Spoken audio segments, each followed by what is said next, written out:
All right, everybody, Larry Lawton here for another great video, and here I am in front of United States Penitentiary, Atlanta. It's crazy because it's right in the heart of Atlanta itself. As you can see, look back there. There's 40-foot walls. I'm looking from what I can see here. I can see the guys in the towers. See, all of this property here is theirs. This penitentiary is their property, and they do not play around out here. So what happens is they'll either send somebody out or they have the police, and they even have they camp inmates. I told you in other videos that every penitentiary has a camp next to it. And that camp is for when people, the prison itself gets locked down. The people who make the bag lunches and all that kind of stuff are actually the ones from the camp. And they also have like what they call a camp driver. He's the guy who takes you to the airport or something like that. And that's actually an inmate. And as you can see, I'm wearing my prison cooking shirt. And the reason I'm wearing my prison cooking shirt is because that's where I learned to make prison pasta. I did not know this, but if you go to Wikipedia on the United States Penitentiary, Atlanta, they have me as a notable prisoner. I mean, I got a kick out of that. I was in the prison right there when a guy walked out the front door of the prison. In fact, the housing units are just behind this big thing, the administration part of the prison. There's the housing units there. I lived on A1, and the notable inmates with me were Nicky Scarfo, who was the head of the mob family, Vic Arena, another head of a mob family. There's so many notable prisons. When I looked up, obviously Al Capone. Al Capone's cell was on Charlie House, and I remember that cell. So it was in Charlie House that his cell was, and we all knew what cell it was up on the tiers. And they have tiers, and they're the old tiers with like the bars, and they had grading, so you couldn't throw somebody off the tier. It was just a wild, wild west in this prison. When I was in Atlanta, we had, I think it was 2,000 inmates, and 880 had life sentences, never getting out. When I was in the prison, and I got there in 97, end of 97, it was the worst prison in the Bureau of Prisons. They didn't have many penitentiaries back then. I think they only had 5 or 6 United States penitentiaries. Now they have, I don't know, 12 maybe or something like that. They have a lot of United States penitentiaries. What it shows you is we're more about incarcerating people than fucking rehabilitating them. And I know people say, Larry, but there's the worst of the worst there. You're 100% right. There is the worst of the worst there. But you know, even then, there's a lot of people getting out, whether they got compassionate releases, whether they were sentenced before the law changed. See, the law changed in 1984, 86, and then 96. The law changed where there was no more good time. But there were a time when a lot of people, when I was in there, they had what they call not life without parole. They had just life, and you did 20 years or 25 years in the feds on a life sentence, and then you're up for parole. So most people are going to get out one way or the other. As you can see, I'm on a pretty busy thoroughfare. And it's so funny because I was just talking to some guards, and not here, guards other places, and they told me, Larry, man, Atlanta was just so bad because the people, the campers, they call them, would leave the prison, go get laid, come back, get Kentucky Fried Chicken, do whatever they wanted. We used to say, when I was in the prison, we used to say, man, hey, let me go to the camp just for a night. First of all, they said, you'd never make it. You'd kill one of those guys. Because they're all guys that were in there for banking and bullshit and really crap. And then they said, so you never make it in that prison. Plus, I wouldn't have never fucking made it because I'd have left. I'd have left town, man. Are you fucking kidding me? There ain't a chance I would have fucking stayed in that prison for that long. Because it was a zoo. That's where I stabbed 2 people. I was stabbed. And you know, when I was in the prison there, I was in the hole, obviously. And in the hole, that prison, remember what I just said, was built in 1902. They had places in the hole and shoe. There was no air conditioning. So in the summer when it's 100 degrees, you're sweating your balls off. And in the winter, you would freeze your balls off because in Atlanta, it gets cold. I was thrown in a cell, naked, totally fucking naked, and left there for 12 fucking hours. I crawled up on a ball in the cell, just waiting for them to throw a bedroll or something in there. They don't give a fuck about Larry Lawton or anybody else for that matter. That was just that kind of prison. It was the worst of the worst back then. And even the guards who I interviewed, and Massey will talk about it, Atlanta was the worst of the worst. I mean, that's where all the dredge was sent. And, you know, it's just what it was. And we had to just, you know, do what we had to do.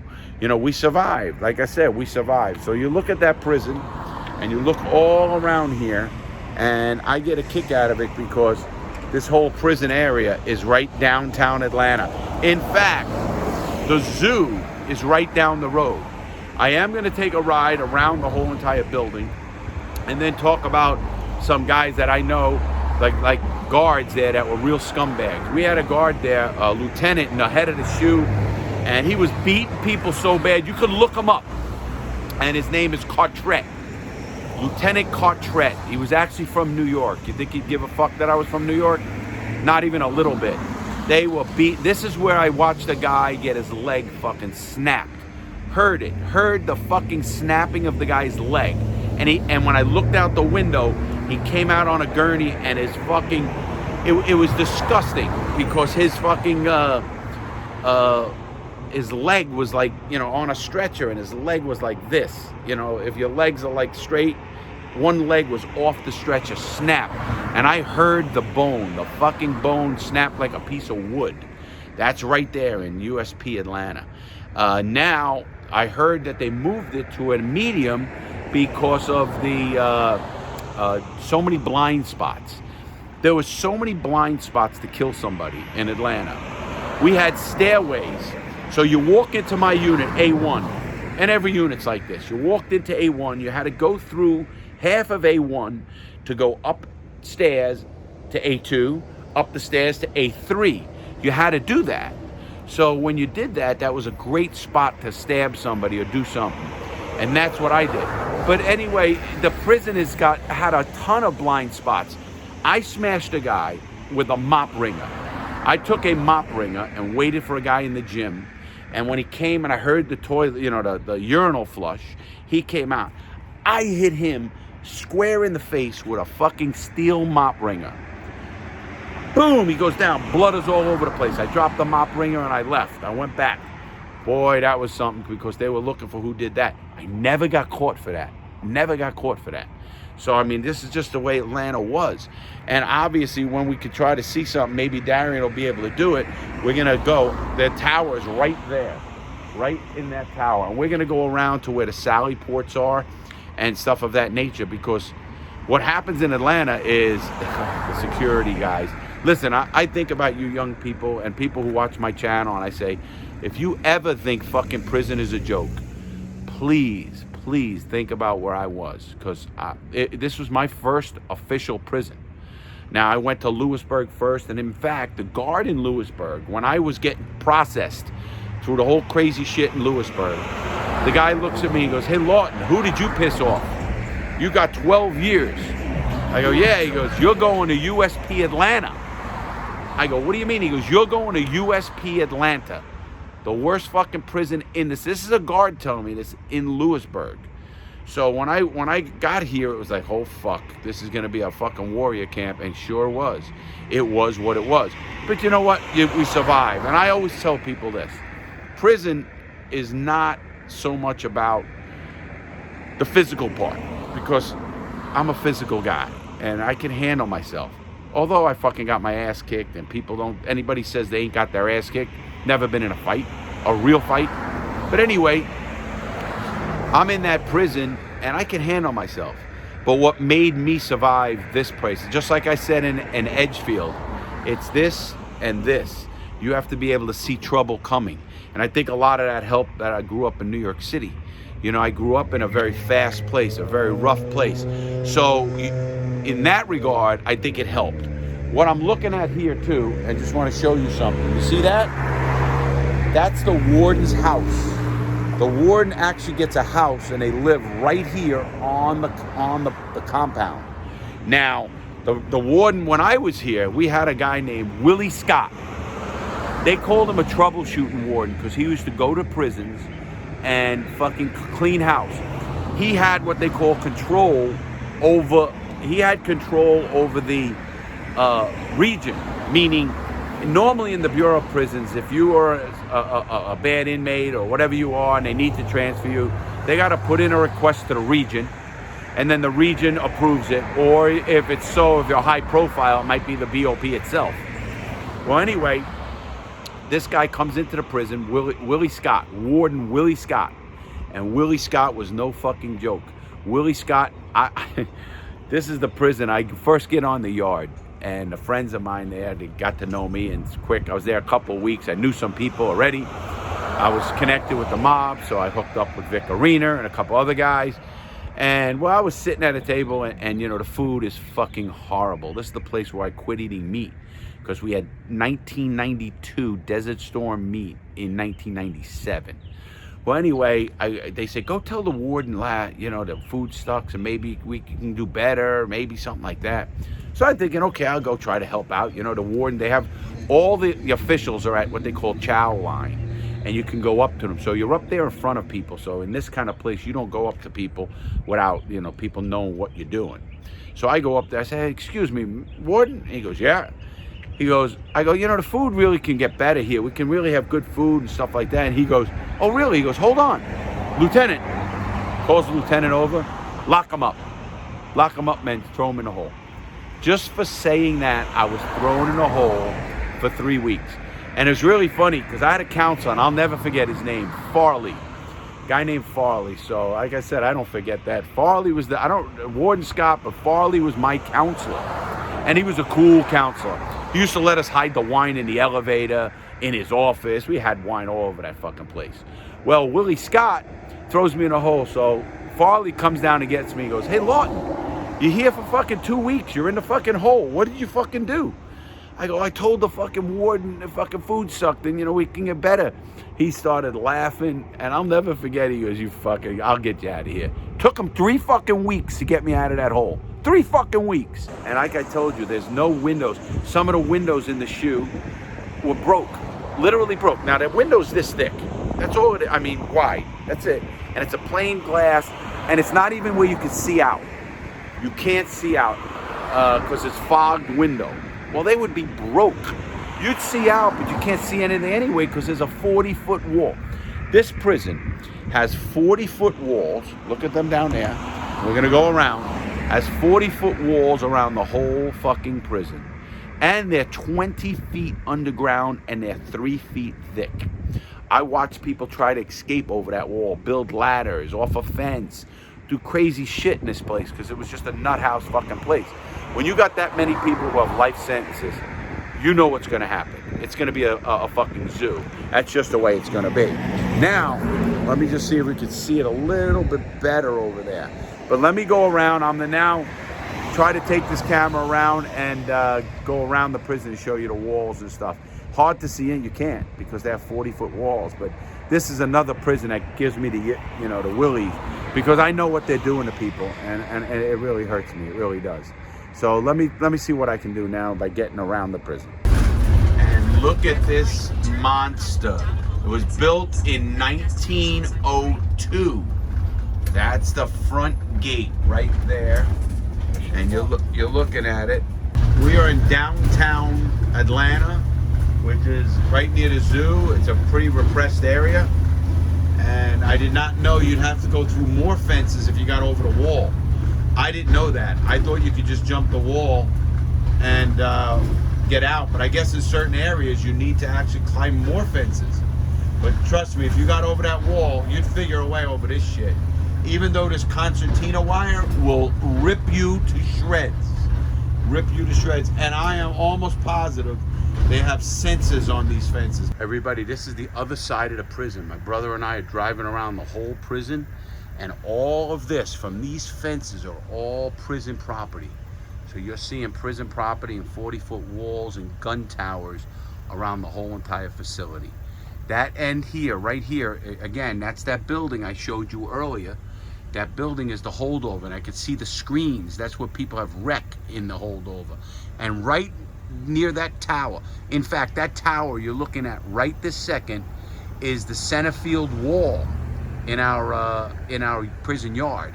All right, everybody, here's another view of the prison. I just was going around, and I want to show you what some of these buildings are. That building you're looking at right there is what they call the Atlanta holdover. That's where inmates come from all over the country and get dropped off there and go into a scumbag place called the holdover.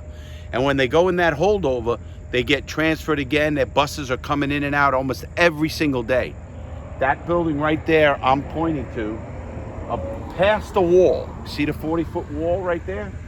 That towers are right there. The towers are right there.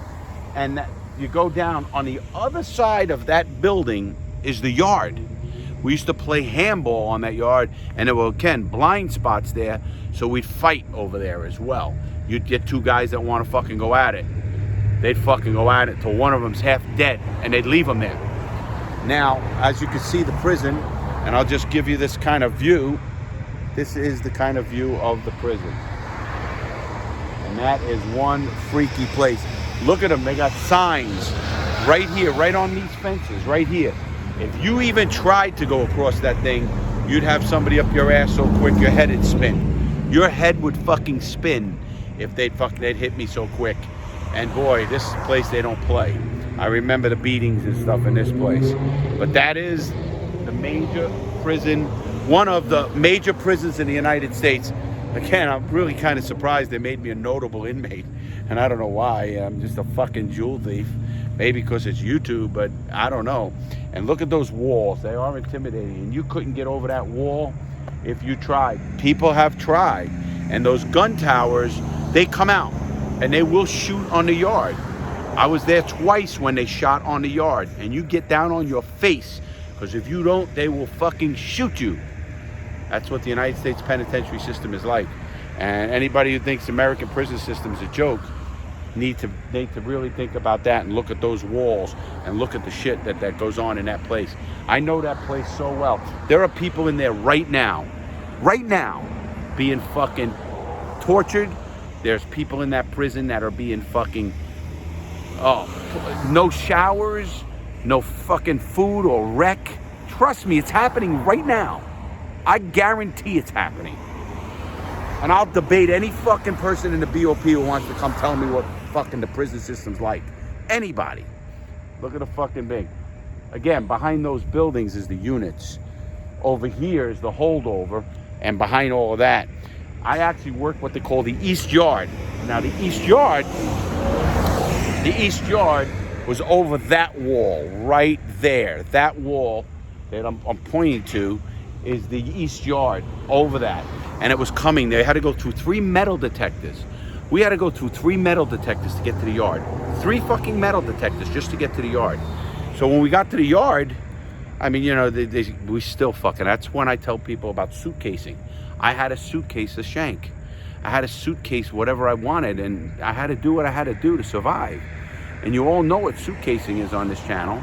And you should know what suitcasing is on that channel, because it's hiding something in your rectum. And you have to hide whatever it is, because otherwise they're going to get you. They're going to figure it out. And then they're going to throw you in a hole anyway. But this is the biggest scumbag place in the world. And it drives me nuts to see what's going on in this place. And it's still the way it is. You know, they don't change shit. They don't change shit. You know, the United States prison system, trust me, is one of the worst in the world. Anybody tells you it's different is lying. We have one of the worst criminal justice systems and the worst penal systems in the world. We don't focus on rehabilitation. We focus on incarceration, not rehabilitation. And that's what makes Atlanta and Edgefield and all these prisons I was at pieces of shit. And pieces of I don't even know, you know, listen, I don't hate anybody. I tell that to everybody. I know I would never recommend anybody to go into the guard business, because that's all bullshit. The guard business is bullshit. Anyway, I want to show you what USP Atlanta is really like. And boy, you know, I'll tell you what, this is a little emotional, everybody, because I've never seen these prisons from the outside. I only see these prisons from being inside. So I'm now giving you a view of the outside and what's in those prisons, like that holdover unit right there. That holdover unit is a scum hole. Anybody who's been through it will tell you that. It's a scum hole. If you've been there, post it. If you've been in there, shoot me a comment. And you tell me what Atlanta holdover was like. So it's a terrible place. So So anyway, I just wanted to give you guys another view of Atlanta. Thanks, everybody. You know how much I respect you, how much I want you to not go to prison, and I want you to keep fighting for what's right, and hopefully my bad choices don't go off on you. Thanks, everybody. Much respect, much love. Stay strong, please.